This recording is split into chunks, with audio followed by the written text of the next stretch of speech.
Medinipur medical college হাসপাতালে expiry স্যালাইনের সঙ্গে চিকিৎসার অব্যবস্থার কারণে মৃত্যু ঘটেছে এক প্রসূতির।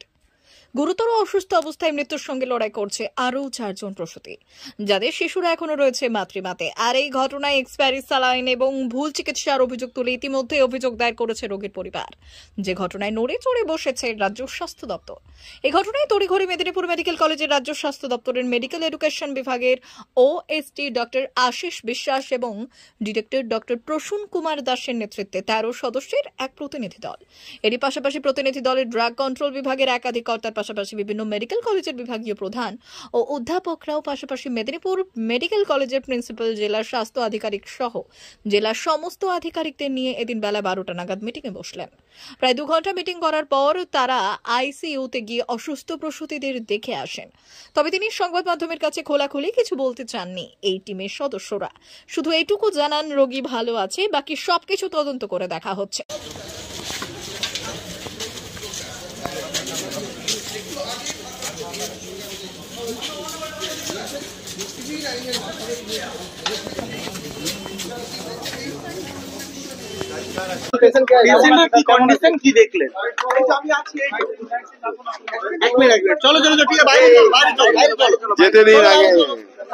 পেশেন্ট কেমন আছে একটু বলেন না। চলো না বাইরে চল, কি ধরবো স্যার বলবেন স্যার বলেছে তো চলো এবার চলো স্যার। পেশেন্টকে কি দেখলেন, কি অবস্থা দেখলেন স্যার? পেশেন্ট রেসপন্স করছে চিকিৎসার, পেশেন্ট রেসপন্স করছে।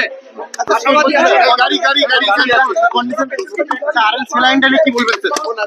ওটা তো ইনভেস্টিগেশন আছে, গাড়ি আছে, ওটা তো আমরা ইনভেস্টিগেশন মিটিং এ মূলত মিটিং এ কি বিষয়টা ওখান থেকে অথরিটি বলে দেন স্যার। একটা বিষয় স্যার বারবার বলে স্যার, একটা বিষয় বারবার স্যার বলেছি না পেশেন্ট স্টেবল আছে না। বলো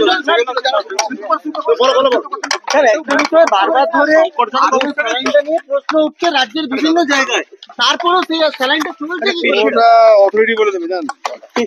এটা ইনভেস্টিগেশন হচ্ছে, একজন পেশেন্ট ভালো আছে আর বাকিরা আইসিইউতে আছে, ইমপ্রুভ ভেন্টিলেশনে তিনি আছেন, তার প্যারামিটারস একটু কমানোর চেষ্টা করা হয়েছে।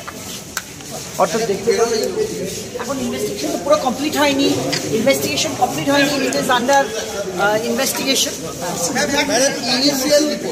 এখানে চলো, এদিকে আসা ডিএমই স্যার বলবেন, উনি ডি নিউজ মেদিনীপুর।